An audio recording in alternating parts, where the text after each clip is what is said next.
This is Andrew from FX Medicine. We thank you so much for your support over the last 2 years. We'd really love to remain clinically relevant to your practice. So if you know of an expert in some area, please let us know. You can contact us on fxmedicine.com.au, Facebook or Twitter.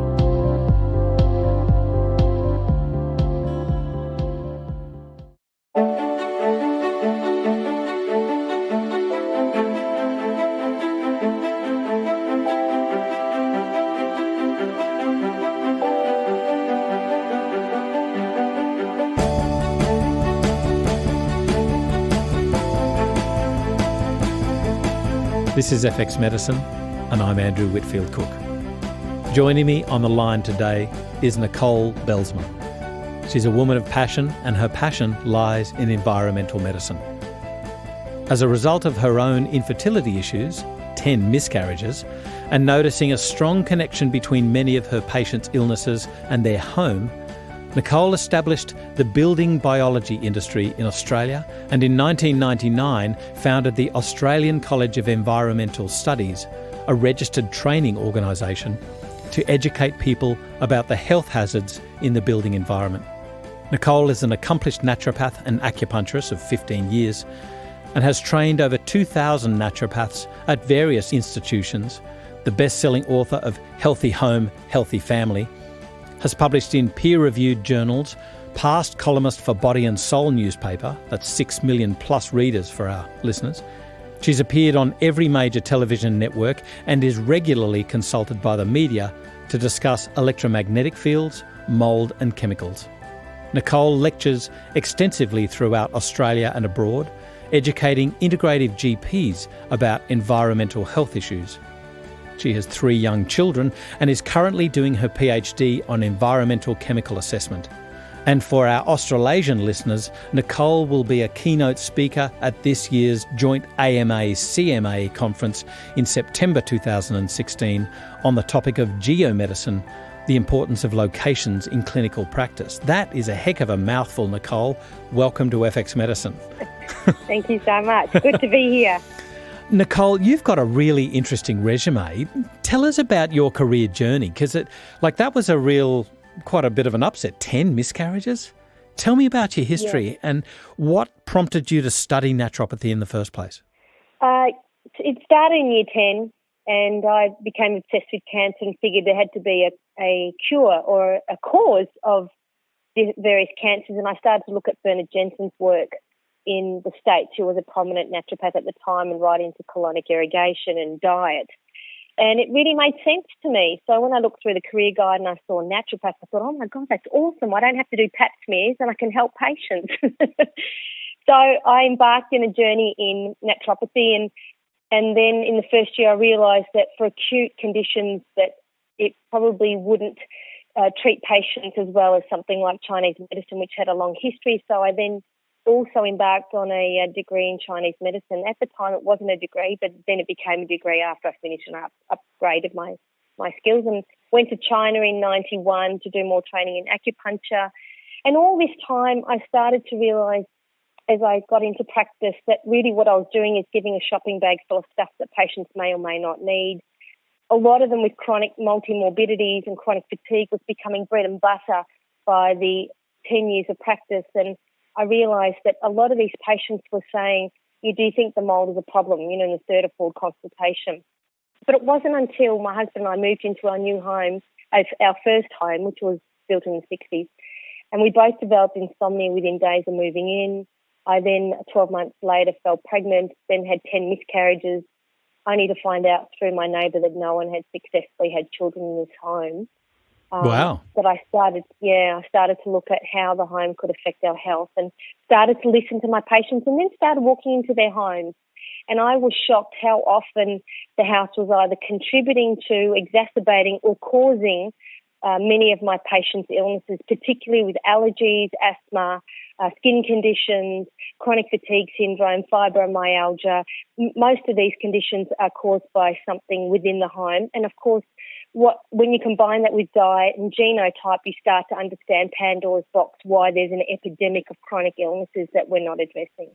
Now, Pandora's box is an understatement, I think. Seems to be a huge issue spanning like a plethora of sick conditions. So how big of an issue is building biology? How big is, just mould, for instance? Yes, well, a lot of the work we do. So as a building biologist, we go into buildings to see if the home is making them sick. Yeah. So we're looking at things like electromagnetic fields, allergens, house dust mite, pollen, for example, mould.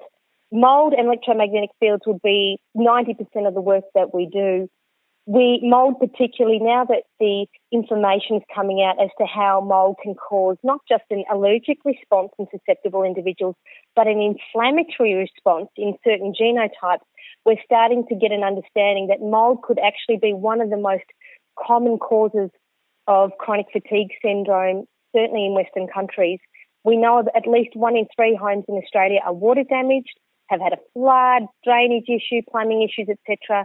And if you're one of the 24% of the population that has a genotype that it doesn't create antibodies to mould, what happens is every time you walk into that building, it sets up an inflammatory response that doesn't switch off. So normally with the immune system, you walk into a space, it sets up inflammation, triggers the immune B cells to create antibodies. So next time you walk into it, you don't even notice you don't get symptoms or anything because you fight off the antigens. But with these people, 24% of the population, it's like they've got the immune system has dementia because it goes in, here's another antigen we're not familiar with. It sets up an inflammatory response.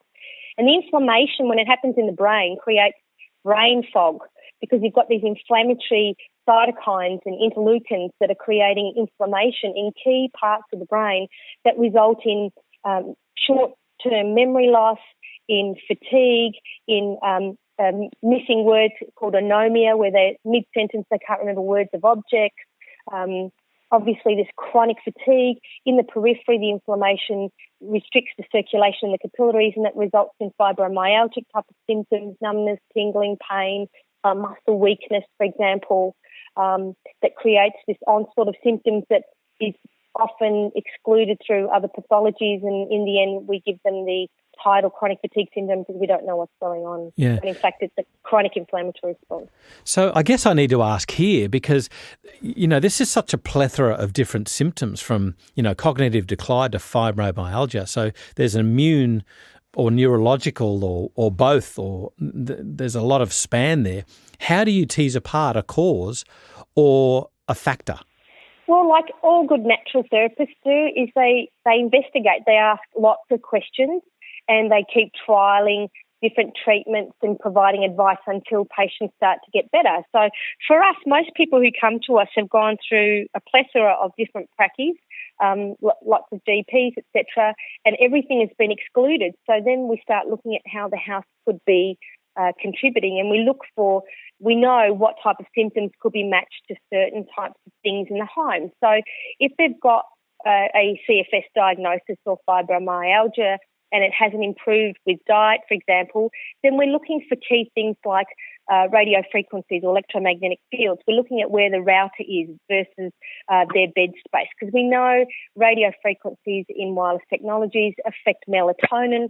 And melatonin, of course, is the most important antioxidant free radical scavenger we have in the body. It sort of can't compare to any supplement or anything on the market that can even do remotely what melatonin does in our brain. And we know that it's such an important one. When you affect melatonin, the entire immune system response is affected. The body's, the health declines significantly because they don't sleep. And if they don't sleep, everything falls apart. Right. So we look for where those sources of radio frequencies are: wireless routers, inverters, smart meters, mobile phones. Where do they charge them? How much time do they spend on a mobile phone?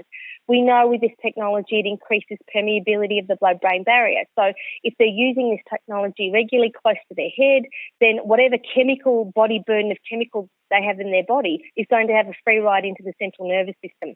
So we look at all of these potential causes like mould, radio frequencies and wireless technology, and chemical load, because all three seem to cause the same types of symptoms, which eventually is often diagnosed as chronic fatigue syndrome in certain genotypes. So I get there's so much work being done on genotyping and gene SNPs, and it just appears to me that this is, it's definitely the next phase of medicine, certainly personalised medicine. How far away do you think we are before this becomes commonly accepted that, we really need to look at these phenotypes or genotypes?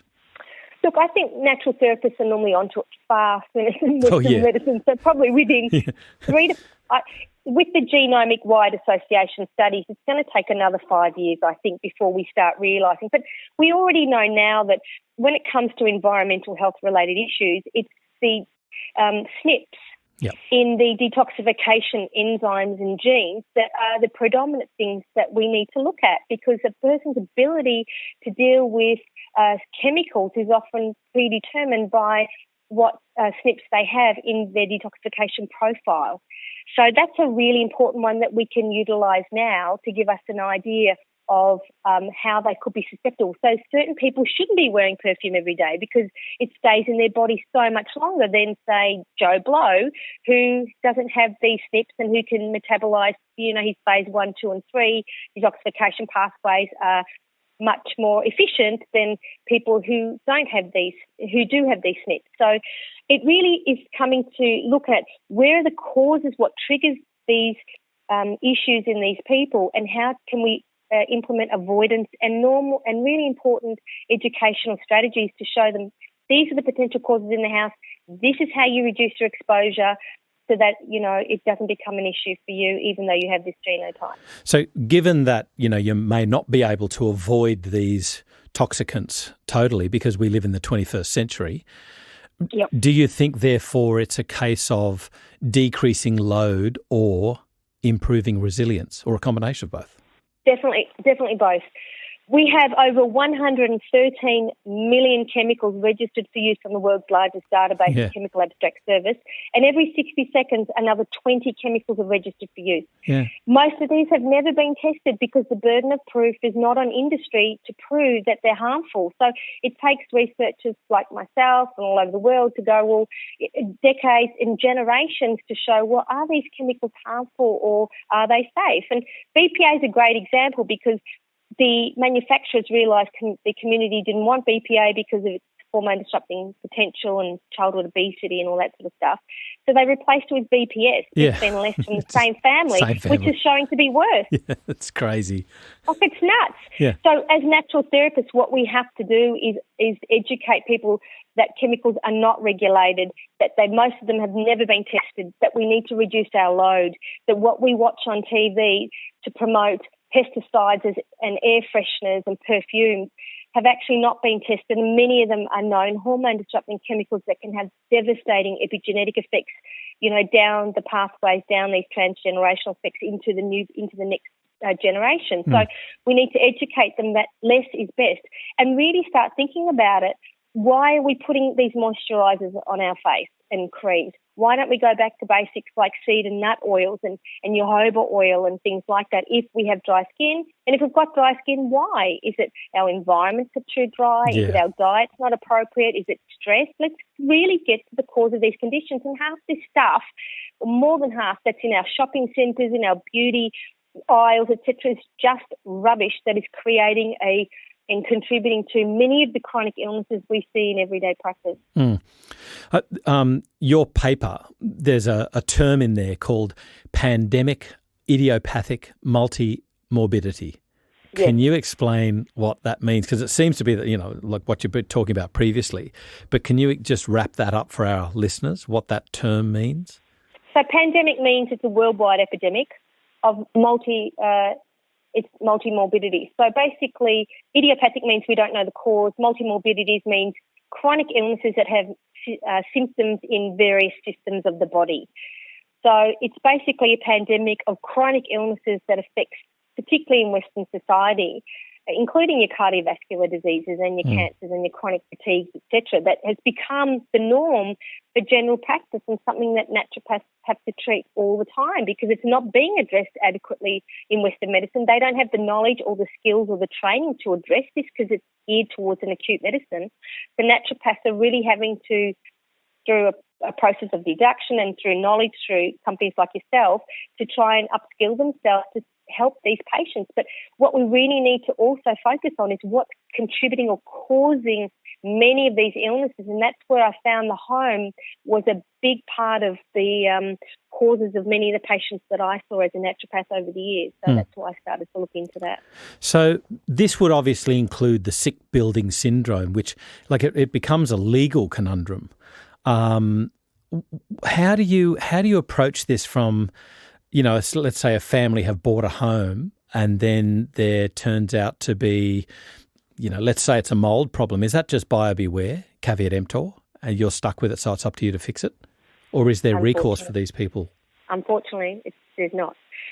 Water damaged buildings is such a huge problem. As I said, about 1 in 3 Australian homes is estimated to have some degree of water damage. And it's just been a disaster. I mean, we get calls about it almost every day. And it's really, some of it's due to the occupants themselves because they don't put the exhaust fan on when they, have a shower. They have long showers or long baths. They don't mop up, any wet areas, or it's really important, especially with mould. Mould is actually not the problem, it's water, because fungi is everywhere from the Arctic to the Antarctica. Yeah. It's there because it's nature's greatest decomposers. But what happens when you have food, which is everything in your house, and then you add water to it, when it sits there for more than 48 hours, those spores germinate and then that becomes the problem. It starts creating this chemical stew of biologicals, bacteria and their byproducts, fungi and their byproducts like mycotoxins, which then become aerosolized and become a problem, especially in the genotypes that can't create antibodies. Right. In what I'd say normal people without this genotype, it creates allergies, like they might get asthma. People have IgE-mediated responses to mould. But what we're now seeing is mould can cause an allergic reaction, but it can also cause an inflammatory reaction, which is really new in the scientific literature. So we're starting to see that we need to create environments in our home that's like a dry Mediterranean type of environment, not moisture, where mould will grow, because it's there to take over that environment because it's nature's greatest decomposers. Yeah. I thought it was rather strange that in the list of TGA-approved ingredients that Stachybotrys chartarum was listed as approved to be an active ingredient. Really? Yep. That's in the list from 2007. It has been taken off the list as of 2016.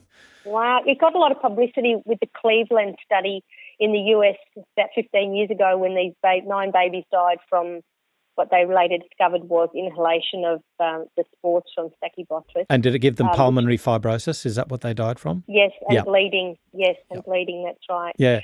So the thing with Australia is we find is because our building materials are different, as building biologists, when we're sampling for mould, Stachy doesn't come up very often. And the problem with Stachy is because it doesn't tend to sporulate. So you have to take surface samples, not air samples. Right. So different fungi do different things. But the reason why mould seems to be so much more of a problem now is in the 70s they started putting fungicides in our gyprock and our plasterboard and our wallpapers, etc. And this fungicide acts like an antibiotic. So it kills off a lot of the fungi, but then you get fungi that mutate and become pathogenic, and it's this pathogenic, new types of pathogenic fungi in conjunction with other bacteria that is creating this environment that is affecting patients with these genotypes and chronic fatigue syndrome. But Stachybotrys or S. chartarum, that doesn't appear to be such an issue in Australia. It appears to be other species. Am I right in that, or is it just what we've researched?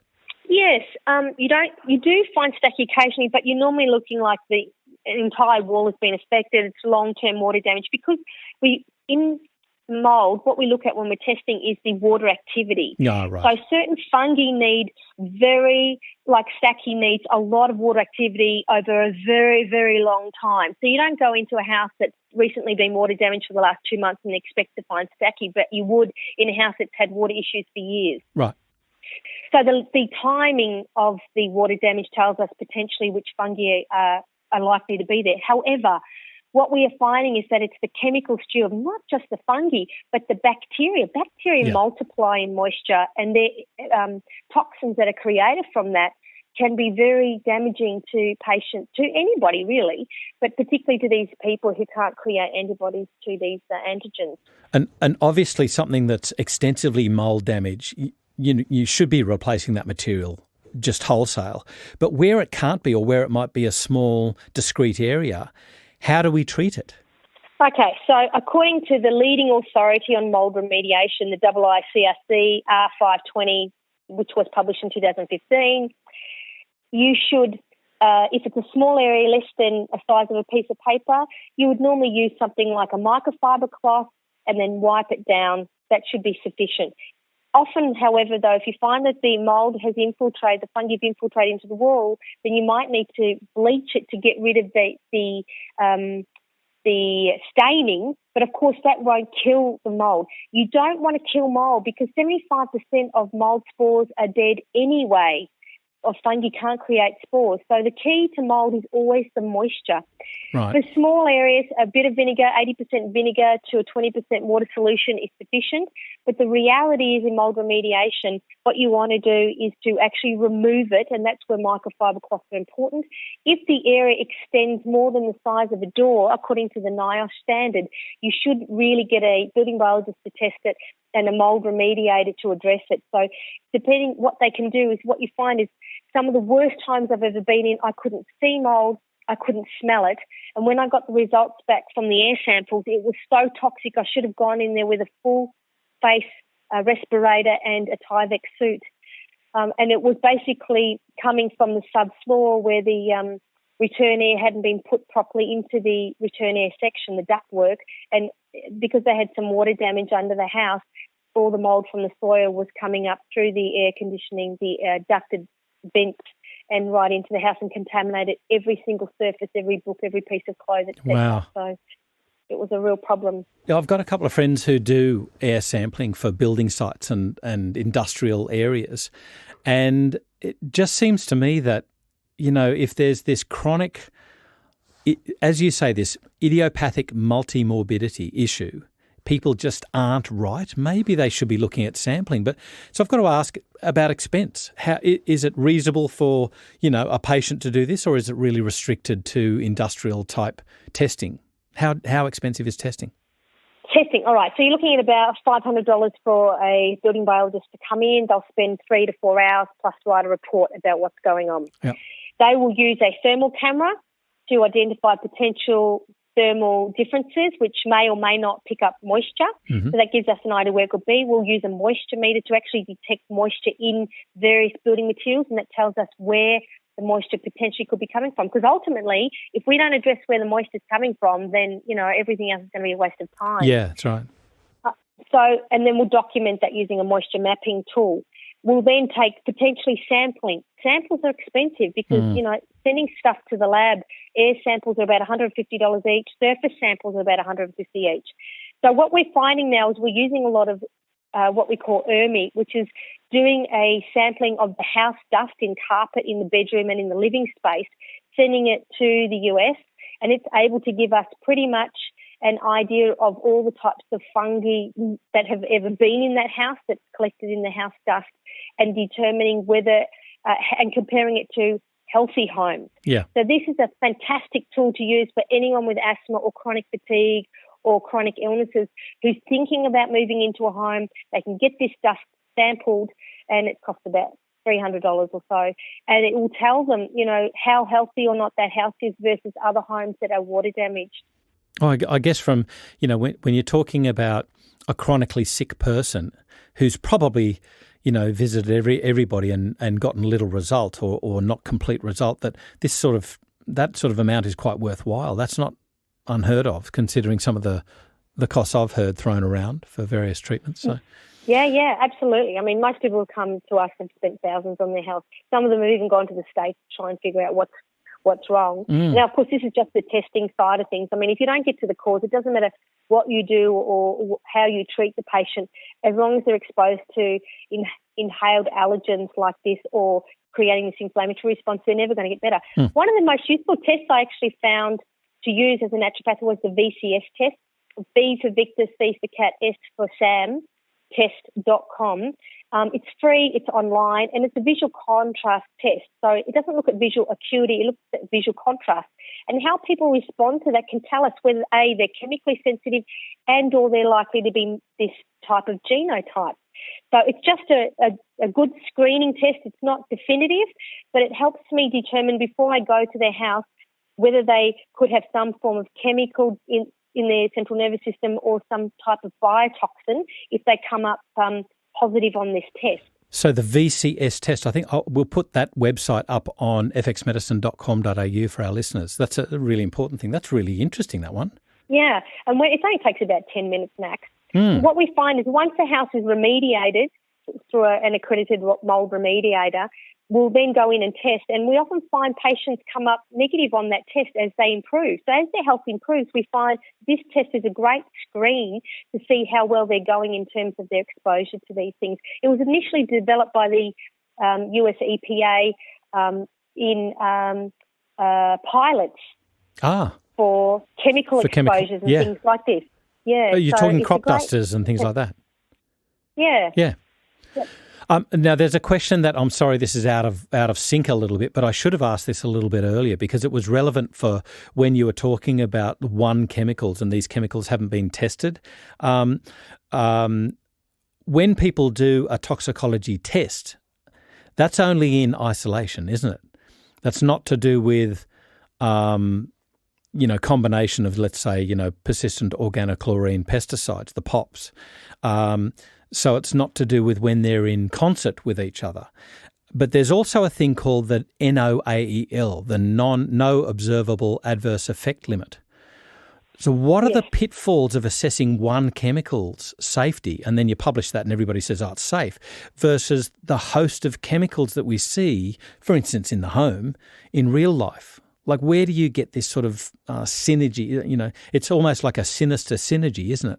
Absolutely. The reality is we don't have the methodology to understand the synergistic effect of all the chemicals we're exposed to every single day. Yeah. Certainly not in an unborn fetus, and certainly not in children who are going through critical windows of development. So what happens is we have to wait until the illness occurs in the human population and then look at these epidemiological studies and going, oh my God, well, what's caused it? It's like after the horse has bolted. It's crazy. Yeah, absolutely. The way in which the chemicals are assessed now is what we call a safety data sheet, where we give one chemical to a group of rats until 50% die, and that's what we call the LD50. Yep. And then we observe the results, and then we kill off the rats, and we don't look at the long-term effects. But we give these chemicals to our children in our hair, shampoos, conditioners, moisturisers, building materials, flame retardants, pesticides, air fresheners. It's just incredible.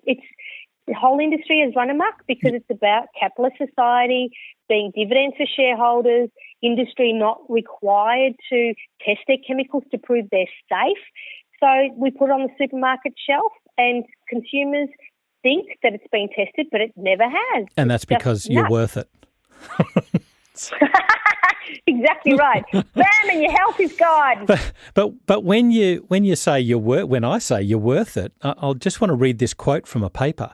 A recent review further estimated that the disease burden in the European Union associated with exposure to endocrine disrupting chemicals, EDCs, alone costs $209 billion, or 1.23% of Europe's GDP.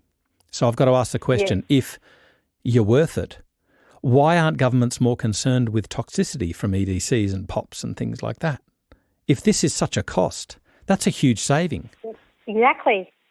I guess because the people who are developing the exposure standards, there's conflict of interest. I mean, in the next edition of my book, I'll go into detail on how the exposure standards, which are not health-based standards, have been developed for electromagnetic fields in conjunction with the telecommunications industry. We're talking about they've employed people from the tobacco industry who were head of tobacco industry being used as their communications manager to allay people's concerns. I mean, it's just unbelievable. Yeah. We should be rioting in the streets. And, of course, what we're left with is a society that is incredibly sick. Are we living longer? Probably, but we're doing it pretty sick. I mean, cancer's overtaken cardiovascular disease now as its prime mortality in Western countries. Yeah. And the synergistic effects are ignored. So especially in children, and hormone-disrupting chemicals, I mean, it scares me. I mean, you think about when you expose very low levels of these chemicals in an unborn child between week 7 and 14, which is probably the most important critical window of development, especially for the fetus when its reproductive cycle is starting to develop. Most people don't realise fetuses up until week 7 have a bipotential stage. They have both a male and a female reproductive tract ready to go, regardless of their genotype, regardless of whether there's XX male or XY male or XX female. Yep. So they have two anatomical tracts ready to go. Week 7 to 14, if there's a gene on the Y chromosome sends a message to the XY embryo to produce testosterone to masculinise the male brain and to shrivel up the female reproductive tract and develop the male reproductive tract. By week 14, that needs to occur. Otherwise, that XY male embryo becomes a female phenotype. So what happens, therefore, when pregnant women have perfume, fragrances in their moisturisers and their body butter to get rid of stretch marks that are loaded with hormone-disrupting chemicals and phthalates bleaching at their very, hair. very low levels. Yeah. And exposing these xenoestrogens to these children in the unborn fetus. And then you wonder why, potentially infant obesity is increased, early puberty, increased breast cancers, testicular cancers. Most of these things have increased significantly in the 70s when a lot of these chemicals were launched into everyday products. I remember when my wife, Lee, was having our two boys, when she was pregnant with our two boys, that she stopped bleaching her hair. And so this lovely auburn hair that she used to have, let's say that showed a little bit of a lighter shade. She still looked glowing, still glowed, I might say. But I just thought, I was really appreciative that she took the care to say, no, I'm not going to have this. She was so careful of what she'd put into her body. She always was. But all of these little things that she could do to decrease any sort of intake of a contaminant, she would do. And I just think it's really interesting that the pressure of women these days to look good it's so great that we need some publicising of the issues so that these women know that there's an issue there. Then they can at least be informed to take action or not. And that's the key, isn't it? I mean, if people continue to smoke, even though they know they have adverse effects, good, let them be, as long as they don't affect you or me and our kids. Yeah, we can talk about second and third hand smoke there later, but anyway. Exactly, yeah. Yeah. But in terms of, people can't make informed choice because they simply don't know. Yeah, they simply don't know, that's right. So just moving on about these hormone disruptors, we saw 40 years ago, the transgenerational issue with DES. Yes. Diethylstilbestrol. So can you take our listeners through both this devastating issue for daughters of the mothers and what the issues are for today's endocrine disruptors, which are obviously different? DES has got taken off the market. Yes, so DES was a drug that was given to women to prevent miscarriages. It was used for over 5 million women who were exposed to this, and they ended up giving birth to daughters who had a much higher increased risk for vaginal cancer and breast cancer. So many of them died from this rare form of vaginal cancer, and if they didn't die from that, then their incidence of breast cancer significantly increased. In the boys born to these mothers who took this drug, it also increased risk of reproductive abnormalities and infertility in these males. So it was the first time, up until this time in 1960, the medical assumption was that the mother protected the fetus from anything that was dangerous apart from radiation.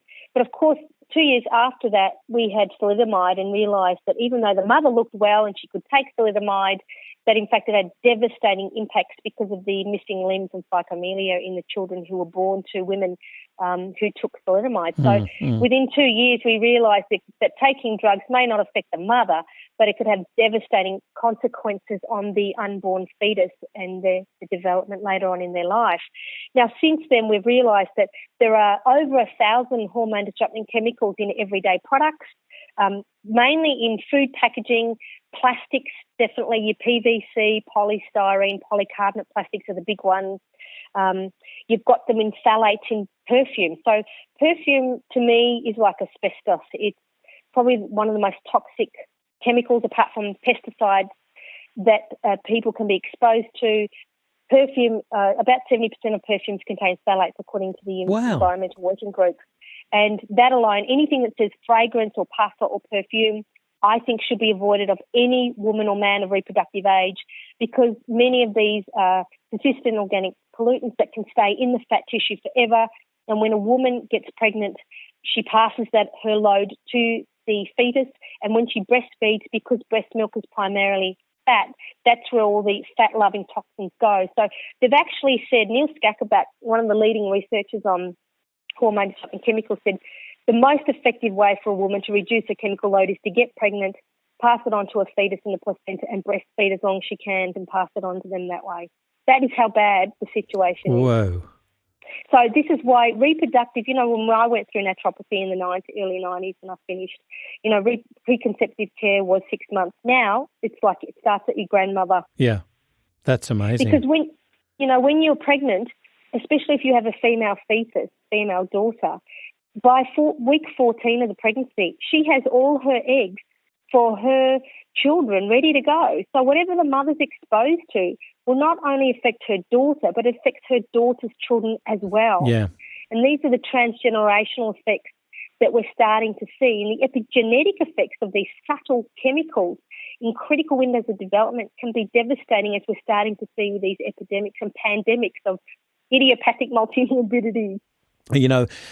I guess the problem that I have with trying to get this sort of thing recognised is the effects of thalidomide were devastating, absolutely devastating and plainly evident.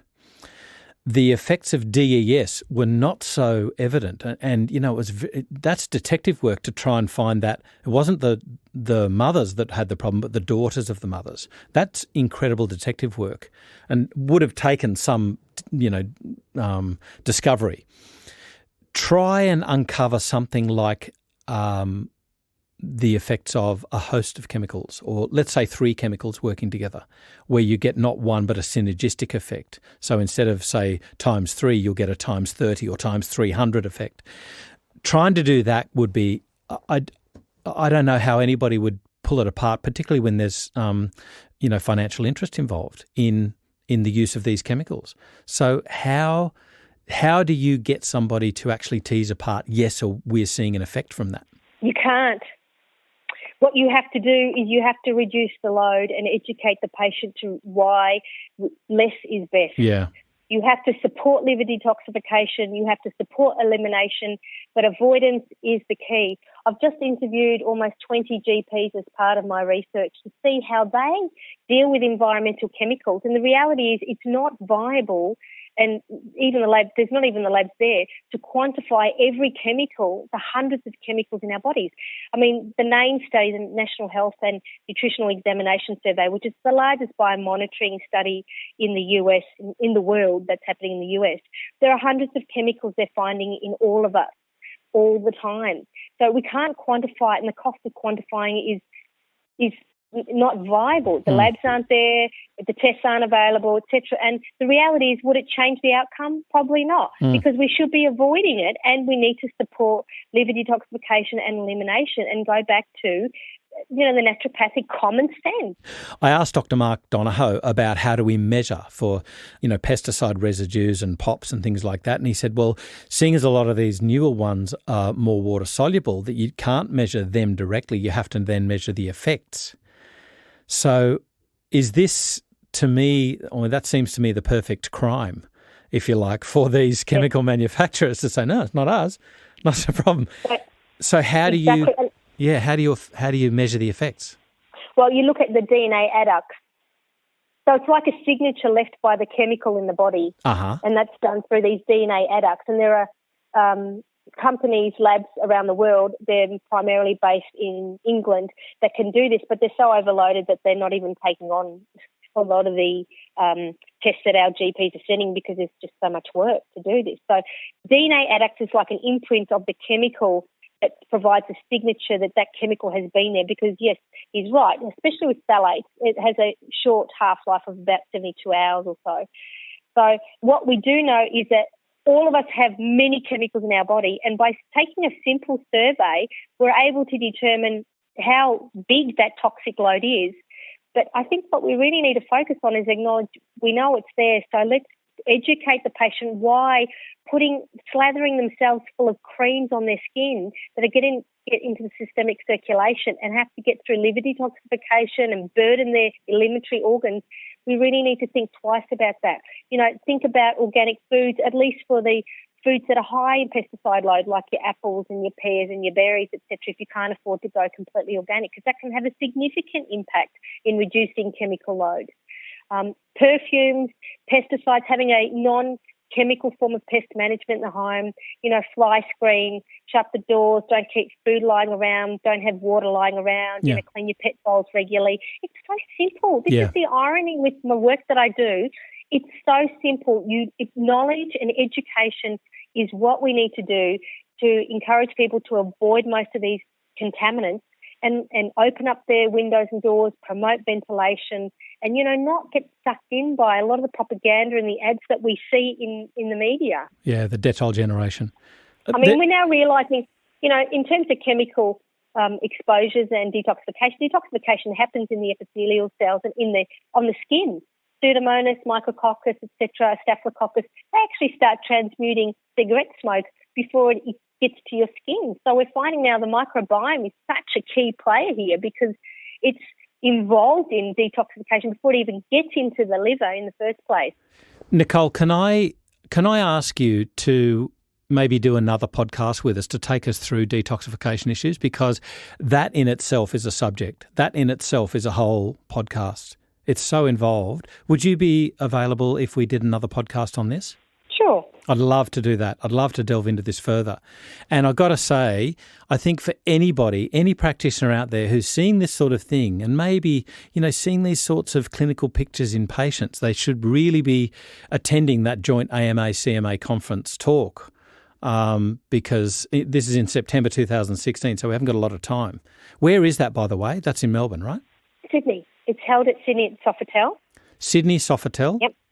Yeah. And they can go to the AIMA or the CMA website and register there. Yeah, AIMA, AIMA. Yep. So I got to say, thank you so much for taking us through your speciality today. It's really quite interesting to me. Anytime. So if I could just summarise what can be done to reduce people's load, this would be it. First thing, take your shoes off before you get into the house because it significantly reduces the dust load where many of these contaminants are. Use a vacuum cleaner fitted with a HEPA filter and a motorised head to actually dig into the pile to get rid of it, because where the dust is, that's where most of the contaminants are in the house. Air your house by opening windows as often as you can. Really be mindful about what you put on your skin. If it's not safe enough to eat, don't put it near your skin. In fact, I'm thinking about writing a book, pardon my expression, get the shit off your face. That'll be a bestseller in Australia for sure. I'm sure it will. For cleaning the products in the home, use your microfiber cloths. My husband and I manufacture our own cleaning product brand in health food stores, but, use microfiber cloths as much as possible. Yep. Use the sun to air your bedding, your mattresses, your cushions, because it's the best cleaning agent we have. Store your food and beverages in glass or stainless steel, but not plastic. Plastic degrades at room temperature. It degrades when you freeze it. It degrades when you heat it.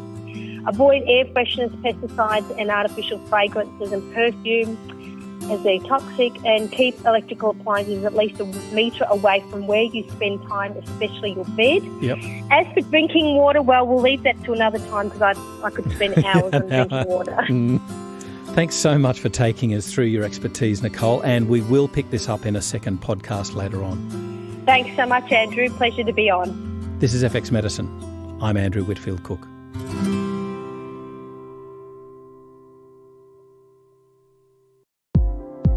If you've enjoyed what you've heard today on FX Medicine, please engage with us and let us know what further topics you'd like us to cover.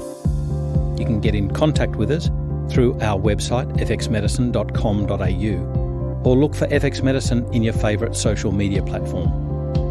You can also rate and review us on iTunes, and we'd really like to thank those who have already rated us. It's through your continued support that enables us to bring you current, complex and relevant topics to enhance your practice of natural medicine.